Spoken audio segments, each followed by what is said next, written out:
বাংলাদেশের জনগণের সঙ্গে একাত্মতা প্রকাশ করল পাকিস্তান।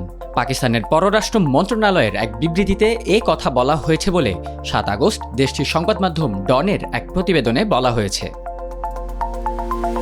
প্রতিবেদনে বলা হয়, কয়েক সপ্তাহের বিক্ষোভ ও অস্থিরতার পর শেখ হাসিনা দেশ ছেড়ে চলে যান।